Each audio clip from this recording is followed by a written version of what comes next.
Hello शिक्षक साथियों, नमस्कार। आप देख रहे हैं आपका अपना YouTube channel DS Mishra official और आपके अपने चैनल पर एक नए वीडियो के साथ आपका पुनः हार्दिक स्वागत है। और अभी का जो वीडियो मैं लेकर के आया हूं वह संबंधित होगा जो सक्षमता परीक्षा उत्तीर्ण शिक्षक हैं उन्हीं के एक अपडेट से संबंधित होगा। और इस अपडेट न्यूज से क्या असर होगा सक्षमता फेज 1 में जो उत्तीर्ण शिक्षक हैं और विशिष्ट शिक्षक बनने वाले हैं, तो उस खबर का अगर पालन होता है तो उसके बाद जो सक्षमता उत्तीर्ण फर्स्ट फेज वाले शिक्षक हैं उनको उससे क्या बेनिफिट हो सकता है, उसी के बारे में आज का वीडियो लेकर के आया हूं। वीडियो आपके लिए बहुत ही महत्वपूर्ण है, वीडियो अंत तक जरूर देखेंगे। और यदि चैनल से अब तक नहीं जुड़ पाए हैं तो चैनल को सब्सक्राइब करके घंटी वाला बटन को प्रेस कर लेंगे, ताकि आगे भी जो शिक्षा जगत एवं शिक्षकों से संबंधित आपके लिए महत्वपूर्ण जानकारी आए उसकी सूचना आपको मिलती रहे। तो अपडेट जो है, यह खबर आ रही है कि अब सक्षमता 2 का इंतजार नहीं किया जाएगा और सक्षमता 1 वाले बनेंगे पहले विशिष्ट शिक्षक। यानी पिछले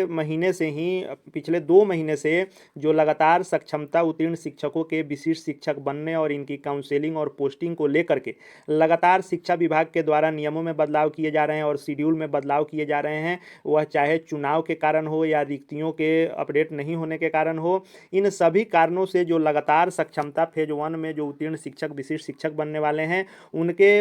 काउंसेलिंग पोस्टिंग का कार्यक्रम हो या फिर इसके लिए जो नियम बनाए जा रहे हैं उसमें लगातार बदलाव आ रहे हैं और लगातार बदलाव की खबर आपके बीच आ रही है। लेकिन अब जो खबर निकल करके आ रही है और यह बहुत ही विश्वस्त सूत्रों से यह खबर निकल करके आ रही है और आपने न्यूज़ के माध्यम से भी देखा है कि अब खबर है कि विभाग जो है सक्षमता 2 का इंतजार नहीं करने वाला है और सक्षमता 1 में जो पास कर गए हैं उन सभी शिक्षकों को पहले फेज में विशिष्ट शिक्षक बनाए जाएंगे और विशिष्ट शिक्षक जिस दिन से वे बनेंगे और नए विद्यालय में पोस्टिंग होगी योगदान की तिथि से वे विशिष्ट शिक्षक बन जाएंगे। तो आज के वीडियो में इस खबर को हम लोग देखेंगे और इस खबर को जानने के साथ ही साथ हम लोग ये भी जानेंगे कि जो सक्षमता 1 में उत्तीर्ण हैं यदि उनकी पहले काउंसेलिंग और पहले पोस्टिंग हो जाती है, सक्षमता 2, 3 वालों से पहले यदि इनकी हो जाती है तो इससे आपको क्या क्या फ़ायदा मिलेगा, क्या क्या भविष्य में फ़ायदा मिलेंगे, क्या वर्तमान में फ़ायदा मिलेगा, इन बिंदुओं को हम लोग समझेंगे, जानने का कोशिश करेंगे। और साथ ही साथ क्या इससे वरीयता में भी लाभ मिलेगा, इसको भी हम लोग समझने और नियम के अवलोकन के आधार पर तय करेंगे कि क्या क्या बेनिफिट मिलने वाला है। सबसे पहले मैं बता दूं कि इसमें किसी प्रकार का पक्ष लेने या किसी के ओर से बोलने की बात नहीं है। बहुत सारे साथियों को इस बात का दुख हो जाता है कि सक्षमता 1 वाले के पक्ष में बोल रहे हैं, किसी के पक्ष में बोलने की बात नहीं है। सीधा सा जो है बात है कि जो सक्षमता 1 में पास है उनके मार्कशीट फॉर्म सभी पर लिखा हुआ है कि सक्षमता परीक्षा फर्स्ट, यानी फर्स्ट फेज है। तो कोई भी परीक्षा जब फेज वाइज होता है तो उसकी काउंसलिंग ज्वाइनिंग भी फेज वाइज होती है और होना भी यही चाहिए। नियम के अनुसार यही है कि जो जिस फेज के अनुसार बहाल होते हैं या परीक्षा में पास करते हैं उसी फेज के अनुसार उनकी नियुक्ति ज्वाइनिंग होनी चाहिए। विभाग को भी ऐसा ही करना चाहिए और अब जो खबर निकल करके आ रही है वह ऐसे ही आ रही है। तो आइए हम लोग बिना देरी किए सभी बिंदुओं को एक एक करके समझते हैं। सबसे पहले खबर को हम लोग देख लें। यह हिंदुस्तान न्यूज़ का जो है खबर है, प्रिंट मीडिया के माध्यम से बताया गया है कि जून के दूसरे सप्ताह में शिक्षकों की काउंसलिंग होगी। पहले भी यह सूचना आई ही थी कि अब रिक्ति जो मंगाई गई है वह 2 जून तक सभी जिलों से रिक्ति मंगाई जा रही है और इसका अपलोड करने का जो काम है वो भी चल रहा है और जून में काउंसलिंग होगी। और अब जून के ही अंत तक कहा जा रहा है कि शिक्षा विभाग तैयारी में है कि सक्षमता 1 में जो उत्तीर्ण शिक्षक हैं उनको नए विद्यालय में उनकी पोस्टिंग कर दी जाए। और इसके लिए अब विभाग ने अपना निर्णय बदला है और कहा है कि अब दूसरी सक्षमता परीक्षा का इंतजार विभाग नहीं करेगा, क्योंकि पहले यह बात आई थी कि सक्षमता 1, सक्षमता 2 और सक्षमता 3 तीनों का एक साथ काउंसलिंग और पोस्टिंग होगा। तब आया था कि नहीं, सक्षमता 1 और सक्षमता 2 का एक साथ पोस्टिंग होगा। तो बहुत सारे साथियों ने, सक्षमता 1 वाले ने भी कहा था कि यह गलत हो रहा है, इस पर आवाज़ उठाया जाए। सभी ने आवाज़ भी उठाया। अब विभाग जो है इसमें बदलाव कर रहा है क्योंकि सक्षमता 2 में अब देरी होने की संभावना है। चुनाव और स्टेट की परीक्षा इत्यादि कारणों से सक्षमता 2 परीक्षा में अब देरी हो रही है और देरी होने के कारण ही विभाग ने बदलाव किया है। और पूर्व में जो निर्णय लिया था कि तीनों सक्षमताओं का एक साथ लिया जाएगा, उस नियम को बदलते हुए अब कहा जा रहा है कि सक्षमता 1 में जो लोग पास हैं 1,87,615 शिक्षक जो पास हैं उनकी पहले काउंसलिंग और पोस्टिंग हो जाएगी। उसके बाद दूसरे तीसरे चरण में जो सक्षमता परीक्षा उत्तीर्ण होंगे उनका फिर अलग से विभाग शेड्यूल वाइज अपना काउंसलिंग और पोस्टिंग करेगा। उसके बाद हमने यह भी जाना है कि शहरी और ग्रामीण क्षेत्रों के स्कूलों के लिए अलग अलग रिक्तियों की गणना की जा रही है, अलग अलग सूची तैयार की जा रही है और आपके स्कोर के आधार पर सक्षमता परीक्षा में आपने जितना मार्क्स लाया है उस आधार पर अधिक नंबर वाले को प्राथमिकता दी जाएगी पहले शहरी स्कूलों में। उसके बाद जैसे जैसे रिक्ति भरते जाएगी कम नंबर वाले को ग्रामीण स्कूलों की तरफ भेजा जाएगा। अब हम लोग बात कर लेते हैं कि इससे फ़ायदा क्या मिलने वाला है, नियमावली का भी अवलोकन हम लोग कर लेते हैं। तो सबसे पहले बात कर लेते हैं कि सक्षमता 1 वाले की अगर पहले पोस्टिंग और काउंसलिंग हो रही है, जैसा विभाग से सूचना मिल रहा है, तो इससे पहला जो फ़ायदा होगा और जो करंट फ़ायदा होगा अभी फ़िलहाल का, वह क्या होने वाला है। तो मान लीजिए कि सक्षमता 1 में 1,87,615 शिक्षक पास हैं, और आपको यह भी अब पता हो गया है कि आपको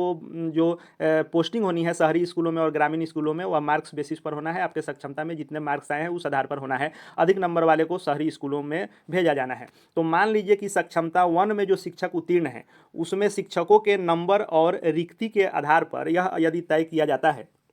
कि 100 नंबर से लेकर के और 110 नंबर के बीच में जितने लोग हैं, या 110 से ऊपर हैं, यानी 100 से ऊपर वाले को यदि शहरी स्कूल मिलने का फॉर्मूला बैठता है रिक्ति और नंबर के आधार पर, तो यदि आपका 110 है या 100 से ऊपर है, तो 100 से 110 के बीच में या 110 से ऊपर वाले को शहरी स्कूल मिल जाने हैं। लेकिन यदि सक्षमता 2, 3 का अगर एक साथ काउंसलिंग होता और उसमें सक्षमता 2 और 3 में सक्षमता 1 में जिस संवर्ग में, यानी 1 to 5 में या 6 to 8 या 9, 10 या 11, 12 में आपके सेम संवर्ग में यदि 1 to 5 के आप हैं मान लीजिए, तो यदि अभी के फार्मूला के आधार पर 100 से ऊपर नंबर वाले को मिलना था शहरी स्कूल, यदि सक्षमता 2 और सक्षमता 3 में सक्षमता 1 वाले से अधिक नंबर लोगों को आ जाता है, तो यह फार्मूला 100 से 110 नहीं बैठकर यदि 105 से ऊपर बैठता, 100 के बदले में 100 नहीं बैठ करके 105 से ऊपर फार्मूला बैठता, तो जो 100 से 105 के बीच में थे वे लोग शहरी स्कूल मिलने से वंचित रह जाते। यानी जब अधिक नंबर वाले सक्षमता 2 और सक्षमता 3 में आते,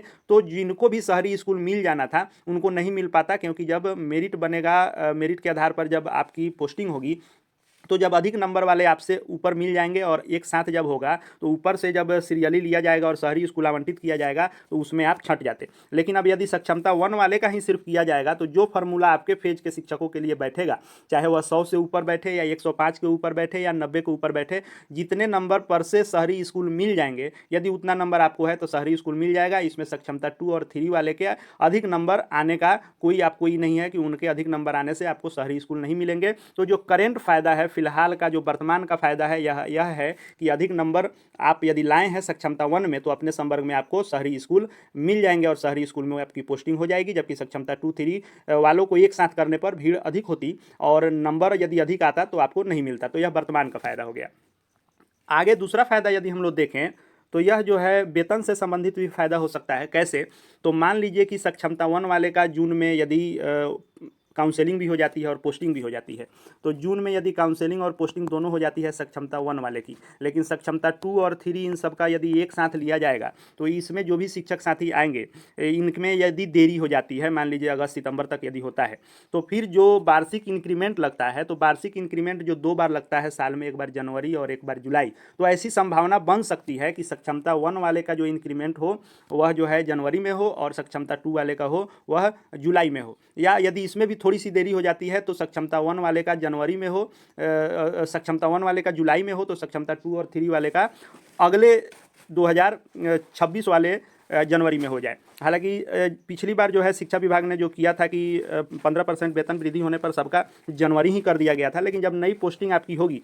और नई पोस्टिंग के अनुसार जब आपको वेतनमान इंडेक्स तय किए जाएंगे, तो फिर वार्षिक इंक्रीमेंट का भी फार्मूला बदलेगा। और सक्षमता 1 वाले का यदि पहले पोस्टिंग हो जाता है और सक्षमता 2, 3 वाले में यदि अधिक विलंब हो जाता है, तो वार्षिक इंक्रीमेंट में भी अंतर हो जाएगा 6 महीने का। तो यह आपको लाभ भी वेतन में भी मिल सकता है। तीसरा यदि बेनिफिट देख लें भविष्य का, तो तीसरा भविष्य में मिलने वाला बेनिफिट यह होगा कि जो सक्षमता 1 में पास हैं और विशिष्ट शिक्षक पहले बन जा रहे हैं और सक्षमता 2 और 3 वाले बाद में बनेंगे, तो जो प्रमोशन का बात है नियमावली में, तो इस प्रमोशन के अनुसार जो 8 वर्षों पर प्रमोशन होना है 1 to 5 का 6 to 8 में, तो ये 8 वर्षों पर होना है और इसमें लिखा गया है कि उपलब्ध रिक्तियों के अनुसार किया जाएगा। तो मान लीजिए कि यदि कहीं पे 100 रिक्ति बनती है 1 to 5 के 6 to 8 में प्रमोशन देने के लिए, और यदि